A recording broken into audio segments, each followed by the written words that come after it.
Hi, welcome to Begin Within. My name is Jamie Chapman and I'm your host today. This week's topic is, are you feeling alienated? So I come from a military community and alienation is just part of it. This life is difficult. You move every couple of years. And so right now I'm in Germany. It's Oktoberfest season and it got me thinking, who do I want to take to Oktoberfest? This is where friends come in handy, right? My husband is great and all, but he's a little bit lame, so we need some other people to tag along with as well. Alienated is experiencing or inducing feelings of isolation or estrangement. The military does breed an especially alienating lifestyle. But forget about the military for a second. Let's just think about society in general. In the past 100 years, we've gone from being a very isolated culture where people grew up and stayed in the same area, the same town. But in the past 100 years, we've had globalization happen. And globalization means that you get to see your family even if you live thousands of miles apart. You can see them on social media, you can send videos back and forth, you can call them on the phone, or you can get on a plane and you can fly and see them face to face. So in a way, we've chosen a culture where we isolate ourselves from our closest circles because we choose to leave. We choose to abandon home, whatever you think of home as.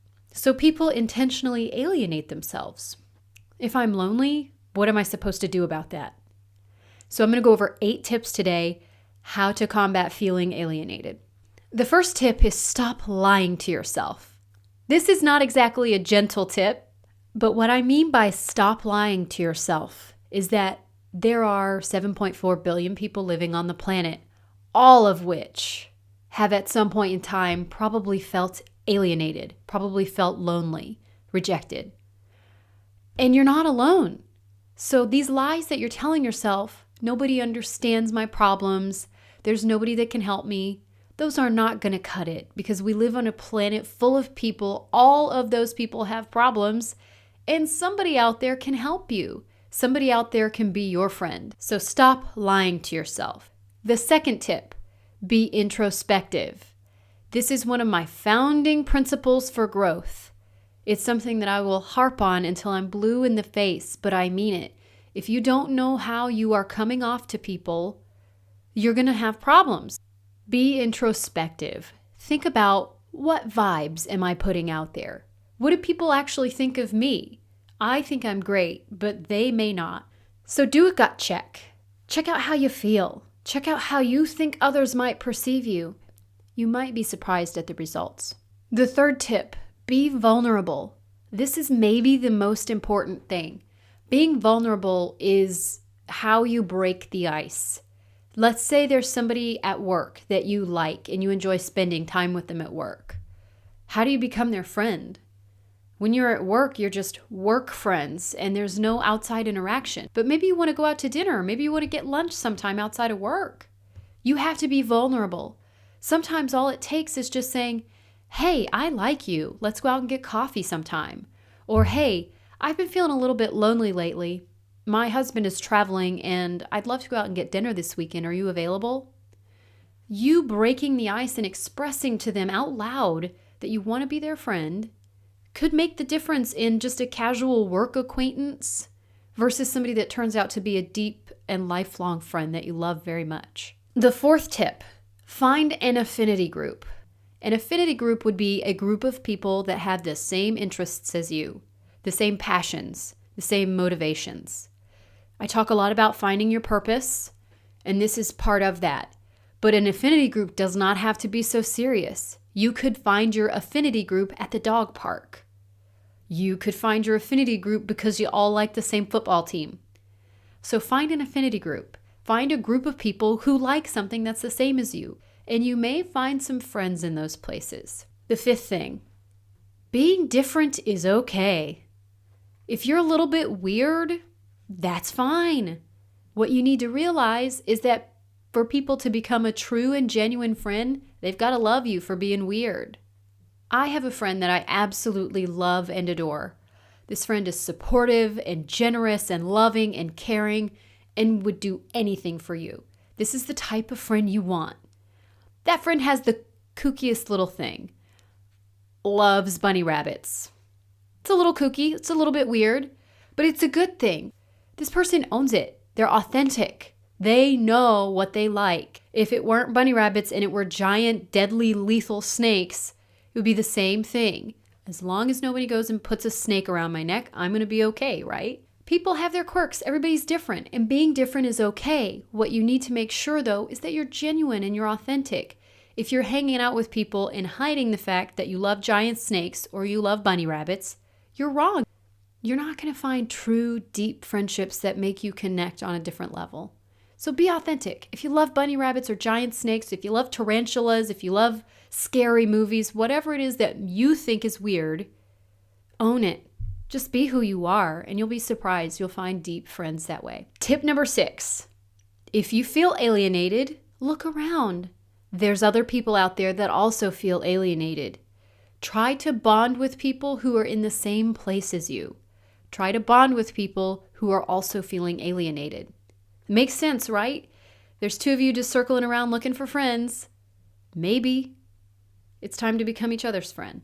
I don't know. It makes sense to me. But literally in the military community, what I think of is there's sort of a 3-year cycle. In my circles, there's sort of a 3-year cycle. Every single year we have moving season and everybody comes and everybody goes. And so there's always these people that are either left over and all their friends just moved away from them, or there's people that just got to town and they don't have any friends because they just got there. In that kind of community, look around. Find somebody else who just got here or who just got abandoned because all their friends just left. Or if you just moved to a new town, try to find somebody else that moved to a new town. Folks, the internet's fantastic. You can just hop on Facebook or Twitter or Instagram and find people that just moved to town. So bond with others who are feeling alienated like you are. Tip number 7. Understand that you can't please everyone. Not everybody on this planet is going to be your friend. That's just how it is. If you try to make a connection and it fails, don't worry about it. As the saying goes, there are plenty of fish in the sea. With 7 billion people on the planet, you can find somebody else. Don't worry about it. People get so hung up if you get rejected, whether it be by a romantic partner, a colleague at work that doesn't want to hang out with you for happy hour, if you try to strike up a friendship, if you try to go out to dinner and get blown off by your friends. People get so upset about it. But folks, what are you upset about? Move on. Go find someone else. Because if that person's not giving you the time of day, is it worth the effort? No. So realize that you can't please everyone and not everyone is going to be your friend. But you do need to find the right friends. And this is at least, view it as a lesson learned. Number 8, know when it's time to quit. People are in different phases of their life. People grow and people change. So perhaps you already have existing friends. Maybe it's time to move on. I find, especially for people who are on a pattern of growth, they often have to leave friends behind. You want friends who will be supportive of you. You want friends who will help you grow, not hold you back, who are going to love you and be there for you.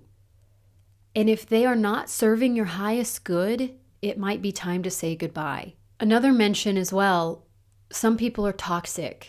And it doesn't happen overnight. Sometimes toxic behaviors start because of a triggering event in life. Let's say your work friend got looked over for a promotion at work and suddenly goes from being your absolute favorite person at work to being the most negative person at work who hates their jobs and is looking elsewhere for employment. That person flipped a switch all of a sudden. That person is not serving your highest good. They're toxic. They're putting negative thoughts in your head. Garbage in, garbage out. It may be time to move on and look for more friends. Looking for friends is never easy, but nothing in life is easy. Having a strong support structure is one of the most important things that you can do for your growth. If you want to grow personally in your relationships, if you want to grow at work and promote and make more money, having a good support structure is foundational to that. So if you are feeling alienated, take a look at your life and get a feel for how your friendships and your relationships are going, because those things could be instrumental in you not moving to the place that you want to move to. It may be time to put time and energy into those relationships to nurture them, because your relationships nurture your growth. Thank you for watching this video.